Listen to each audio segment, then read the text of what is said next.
For having us this morning. You just won re-election. You got re-elected. The people have given you the mandate. What is the vision? What do you want to do in this second or fresh term?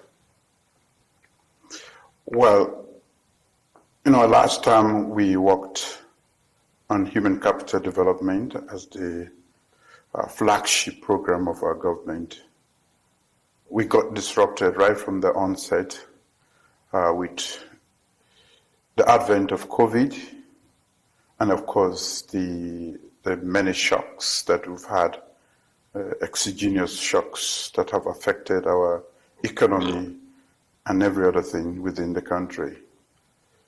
So what we want to do, or what I want to do for the second term, is to consolidate the gains of the past 5 years, but also my program for the second term is going to be informed by most of the challenges we've had to go through as a result of COVID-19, as a result of the crises, multiple crises that have shaped definitely the way we should do business. We had adopted a policy of radical inclusion. Radical inclusion means every child must have the means to go to school.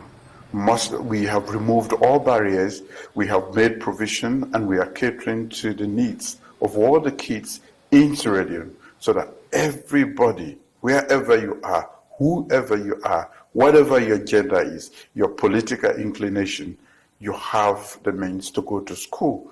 And that is beginning to pay very, very well. The dividends are good and coming much earlier than I particularly expected. But what do you say to opposition groups who are saying that the 30% budget for education is not sustainable and that the dividend that it's getting is not what is expected, and that perhaps it needs a review, a new strategy to involve more people in order to create the enabling environment for human capital development? They said they could do a better job than you are doing. Your response to that? Well, we are using 22% of national budget and budgetary allocation to support our education program. The opposition does not have a program. They've never had one. And even when we've come up with the program for this term, they've not brought any alternatives to that. Even in the last election, they never came up with any alternatives to what we're doing. They don't like education at all, not. How? Because it keeps people ignorant and they survive more in ignorance because they prefer to lie to people. They prefer for people not to question or interrogate their policies. We believe that education is the smartest investment in people. And so what is the alternative? Bringing more people. How do you bring more people? When we employed teachers, they said that the payroll, the wage bill is too high.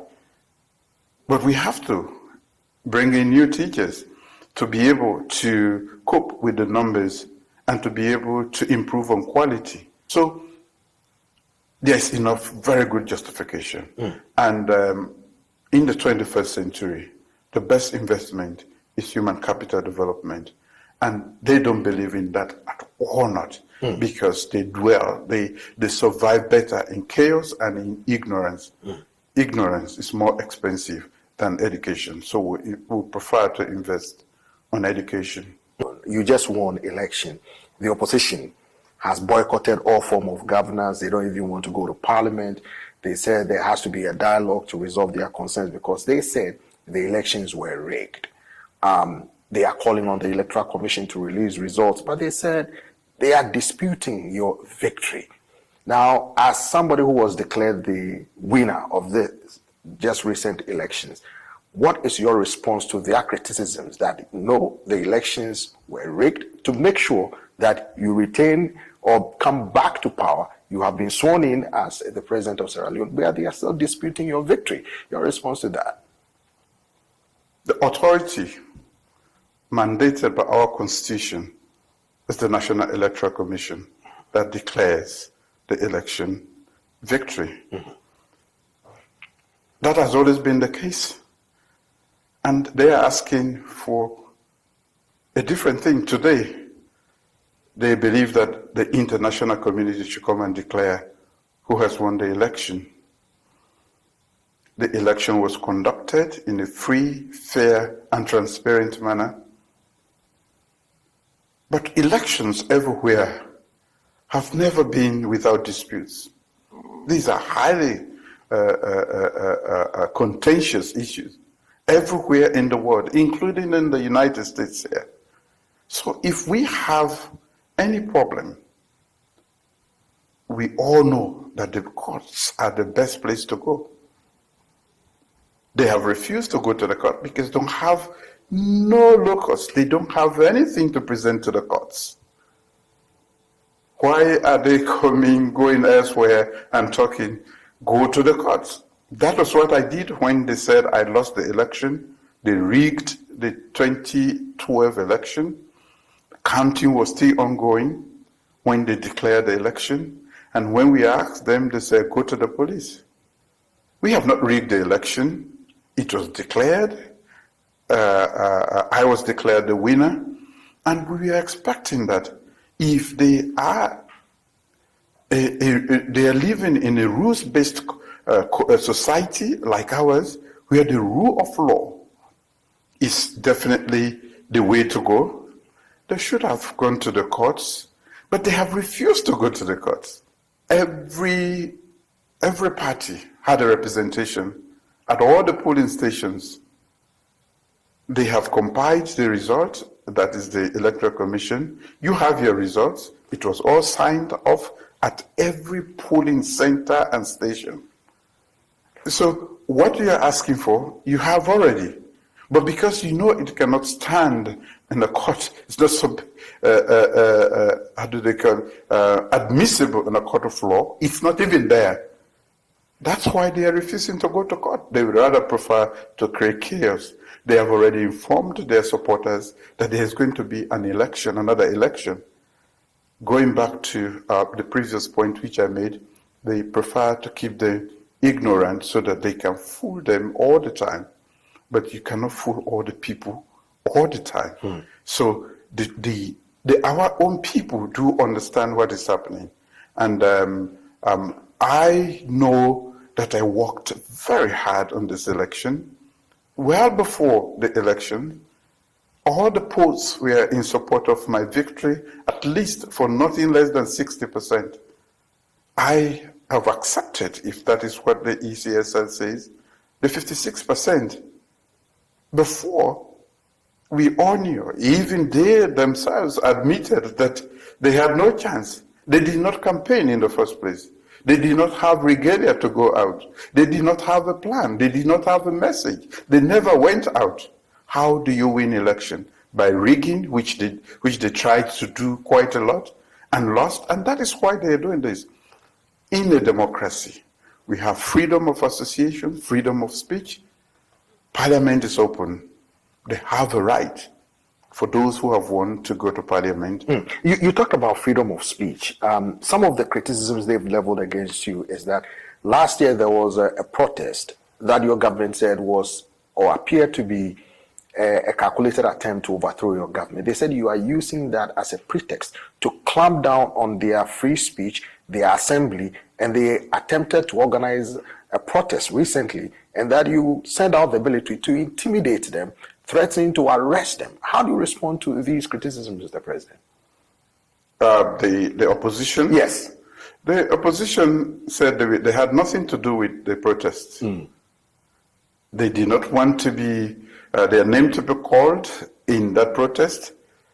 But we know that because they cannot get the people out for genuine reasons to support their own claim that they won this election, they would rather prefer to work from the back. They have worked very hard to mobilize people. The last protest they called it protest. When they came out, as I've always said, anarchy, terrorism is their tactic. and they killed 5 policemen in less than a day, and which led to serious challenges. They looted and they were going for the seat of power. That is not protest. Protests are done with placards, with a clear message as to why they are protesting. They had pistols and guns, they had machetes and the other implements to hack people to death. That is how they killed 6 policemen. You cannot call that a protest. But they still hide behind that. We are saying if you want to protest, there are clearly laid out rules, and we know that you are in charge of the protest. Should there be any problem, then you, with the protest, either it becomes a nuisance to order or public order, then we have you to be responsible, or the group to be responsible. They've never done that. Rather, they would prefer most of the members of parliament were involved in organizing this. They prefer to use criminal gangs to come out and to instill fear. That's why I say they are using more of terrorist tactics than actually protesting. Mr. President, you just assembled cabinet ministers. You had a percentage of female young men and women that you got into your administration. Some are 40 years or younger. Some people are wondering what the message is here. 70% I hear of your old ministers, you did not get them involved. People are saying these new people do not have the experience. They might not be able to handle the issues that Sierra Leoneans face in order to address their challenging problems, including high inflation and all that. Mr. President, with this new government, people have concerns that these new people you've assembled might not necessarily be able to carry the task. How do you address this concern, Mr. President?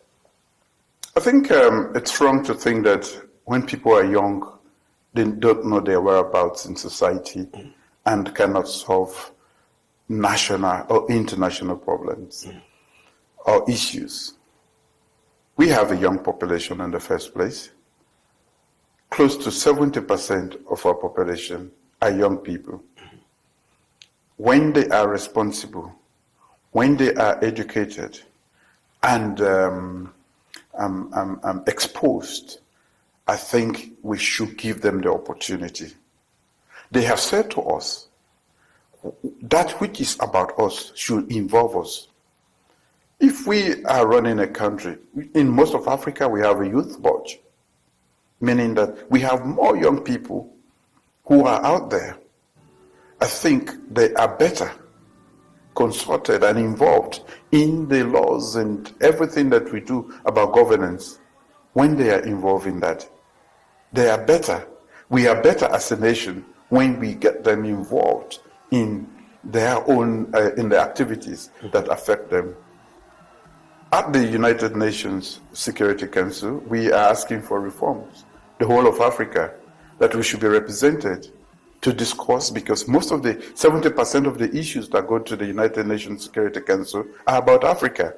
And that's why we have the common African position that we should be involved in this body.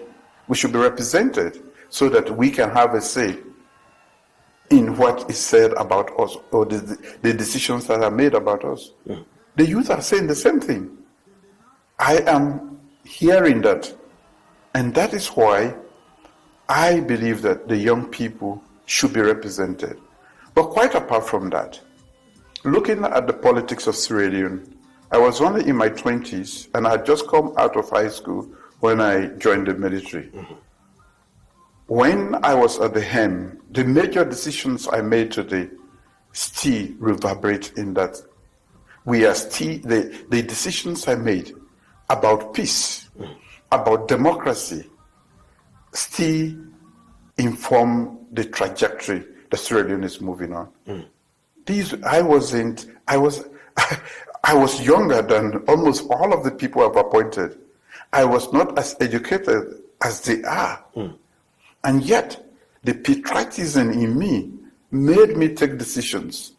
I said there will be peace, and they said it's not possible. I was going to engage the rebel leader. They said he's nowhere to be seen, and it was there were so many stories about. I went in to the bush and I got him. And today we are a peaceful nation. I said there will be peace, and there was peace. And I said there will be democracy. Nearly after 40 years, I conducted the first democratically elected election in nearly 30 years. I was still in my late 20s. So, to say that young people do not make smart decisions or cannot make decisions that positively impact, I don't hold that to be true. I am a testament to that. Thank you very much, Mr. President. Thank you. Thank you.